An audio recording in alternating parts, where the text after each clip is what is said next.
Scream 6 is directed by Tyler Gillett and Matt Bettinelli-Olpin. It stars Jenna Ortega, Melissa Barrera and Courtney Cox. And in the sixth film of the long-running slasher franchise, the new band of characters travel to the Big Apple after the events of Scream 5, where the Ghostface Killer returns again, and this one might be the most dangerous one. Now, Scream is a fantastic franchise. I love this franchise so much. When there's only one movie that I can say is bad with Scream 3, you know you're doing a good job. And even that one's kind of enjoyable in some sorts. So if that's the case with your franchise on quality, you know you're doing a pretty good job. The Scream franchise is popular because it takes a tired subgenre and it plays around with it and it makes fun of it in some ways, of the tired tropes and everything like that, the cliches. That's why I love this franchise. But I was actually quite concerned going into Scream 6, actually, because after hearing it was going to be set in New York, I was getting some Jason Takes Manhattan vibes, and I really don't want to go down that road again. But I am happy to say that this movie was on the contrary. I actually think this is my favourite Scream sequel. Before that, it was Scream 4, but I think this is the best sequel out of the bunch. I think really the main heart of this film is the new characters. I think in some ways they are better than Sidney, Gale and Dewey.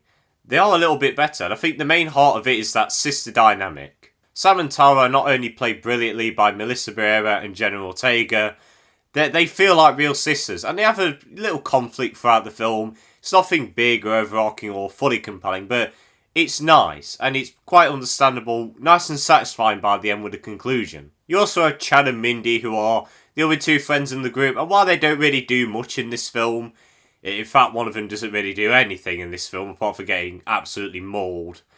But yeah, they are really likeable as well, and I like the group because they have different personalities, just like the original one, but I don't know, I just think they're more distinct and more likeable really. And I also think this is one of the best Ghostface killers. There is a very shocking twist which I don't think any of us saw coming, especially me, especially because of an earlier event in the film. You'll see what I mean if you watch it, but it was a good twist, and the motivation is... how can I put it? It was fine. It was, to an extent, understandable. But there was always that part in my head where maybe you're taking it a bit too far with this. But the film still holds that Scream charm, even without Sidney Prescott in the film. Yes, Scream 5 was possibly... In fact, I think it is probably the last time we will see Sidney Prescott in these movies. Courtney Cox's Gale is in this, and she is great as always as that character. When is she never? But the thing is, it still feels like a Scream movie, even without her and Dewey in it. I think that's really good. It reminded me of Creed 3, where Rocky's not in that. It still felt like a Creed and Rocky sort of movie. And movies nowadays are really good at doing that. Getting rid of the main characters, still making it feel like a movie in that franchise. We also get some nice pieces of nostalgia in there as well. We get Kirby from Scream 4. She's back in this, and the actress that plays her is again really good. I thought she was great in the fourth film. She's great in this as well. And she does have a big role in this film quite a bit. And that's what this franchise is good at. Putting in nostalgia, making it fit into the film, and having some very reminiscent shots in there of the original films as well. But I also think this is probably the scariest sequel in the Scream films. 2C's especially really got to me. You see in the trailers there's that bit where they're all on the train and there's all these ghost faces. Trust me, that scene was horrible in the film. It was so tense, perfectly paced, the atmosphere was great. There was also another scene which I won't spoil because it wasn't shown, but it hit into a fear of mine, and I really do fear what they were doing. So, of course that got to me. And this is also the goriest one in the franchise to me. As I keep saying, I'm not really a big person when it comes to blood and gore. It doesn't affect me. But there was one kill especially where I had to look away a bit. And that's throughout this whole film. The blood looks real. It adds to the realism. And I appreciate that the movie did a lot of things different. I've always said why I do like these movies. They all feel like they're samey in a way.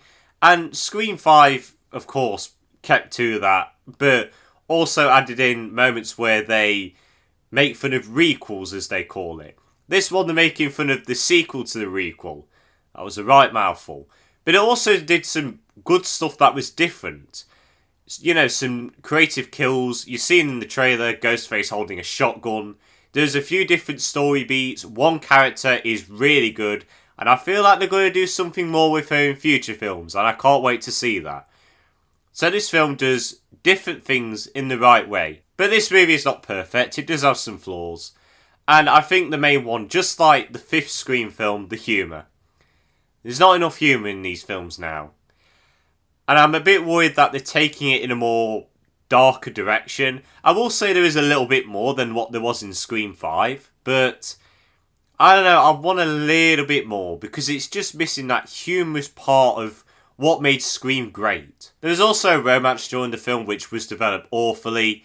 From the first scene, you know these two characters are going to kiss and make love. That's literally what you know from the start. And I would have preferred if they carried it on into the next film. Get a bit more build-up. Instead of just rushing through it and forgetting about it for over an hour. And finally, there's a few moments where they kind of made you want to suspend your disbelief. So many times characters get big injuries and they just run it off quite easily. And that kind of just took away from the realism a little bit. But overall, Scream 6 is the best sequel in this franchise. It has the goriest kills, the scariest moments. The characters are still very compelling. In fact, in some ways, they're better than the original cast. It's just got so much of that Scream charm. The performances are once again fantastic. But still, that lack of humour is worrying me. And again, that romance, a few moments as well, are just some flaws that I have with this film. But overall, it's enjoyable. And it's fantastic. And I'm going to give Scream 6 a very good 8 out of 10. And guys, that is it for the end of this review. I hope you all enjoyed. Don't know what my next video is going to be. We'll have to wait and see on Friday. But I've got a few ideas. We'll see what we do. But again, I hope you all enjoyed this video. Let me know what you thought of Scream 6 in the comments. Always love to hear your thoughts. Have a good day. See you later.